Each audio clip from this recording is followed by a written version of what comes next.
the Investing News Network, and I'm here with Dunn, analyst at KeyStone Financial. How was the conference for you? It's great. Having a good time. Great. So I just wanted to ask you kind of what goes into picking a small cap stock. Sure. So what we're doing is we're looking to maximize the opportunity and minimize the risk. So our focus is always on the fundamentals of a business. We're looking for good, strong, growing businesses, businesses that are increasing their revenues, increasing their profitability, and are reinvesting that profitability back into the company for future growth. So a growing, strong, profitable business that can be purchased at a reasonable price relative to its underlying profitability. So what we essentially do is we look at everything on the market, and we have certain criteria that we focus on right away. Profitability is a key criteria for us. So if a company is not profitable, it's not something that we would even go to the next stage of research on. And that's particularly important in the small cap space because small caps in particular have a reputation for being highly speculative companies. And in most cases, that's often true. But there are a lot of smaller companies out there that are growing profitable businesses, good, solid, stable businesses that just happen to be small, but they're rapidly growing and they're underfollowed, and there are opportunities to get in earlier and buy those companies at a very good valuation relative to the underlying profits.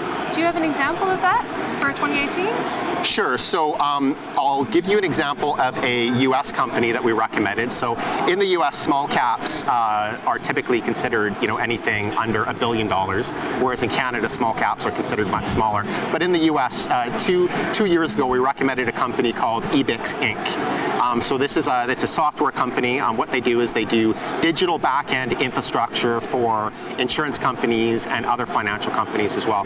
So when we first recommended this company, it was trading at a little under $1 billion in market cap.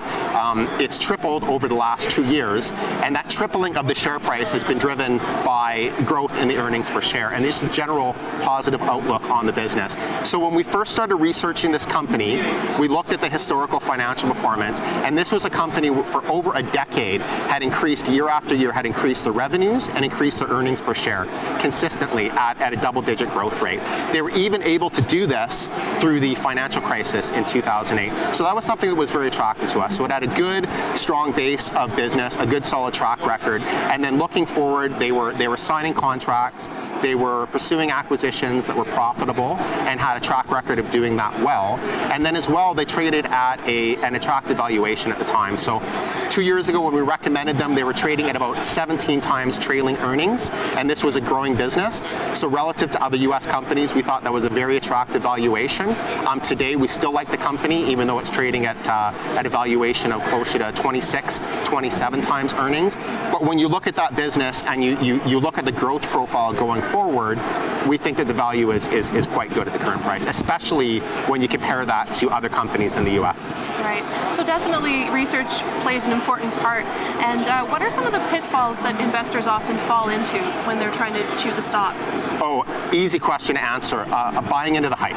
So typically what you have is at certain points of the cycle is there's going to be certain sectors that have a lot of hype. So right now in Canada, marijuana sector, there is blockchain businesses out there.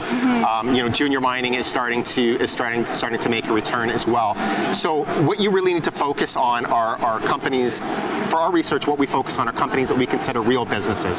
So that means companies that have actually demonstrated that they can generate revenues and that they can generate profitability.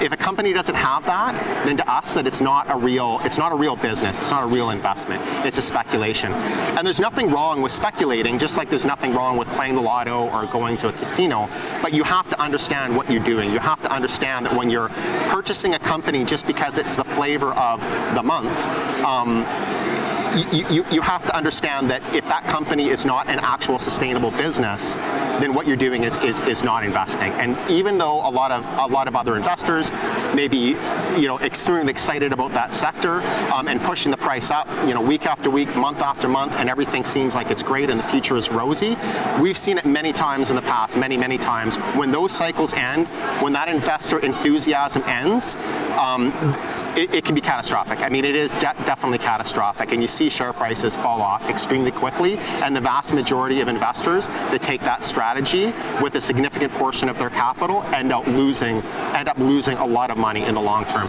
So if you want to invest in companies that are more speculative, that's great. You just have to understand what you're doing, and you have to limit your exposure to those types of stocks. Great. Is there anything else that you wanted to add that I maybe haven't talked about yet?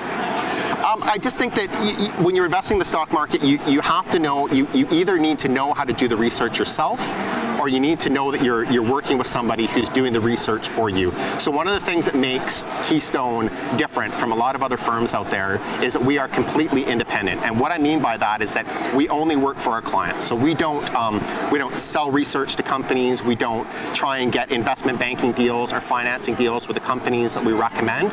Our business model is to get subscription fees from our investor clients, and then we provide high quality research to those clients. So that removes the conflict of interest. We only work for them, and long term we're only successful if we can make our clients successful.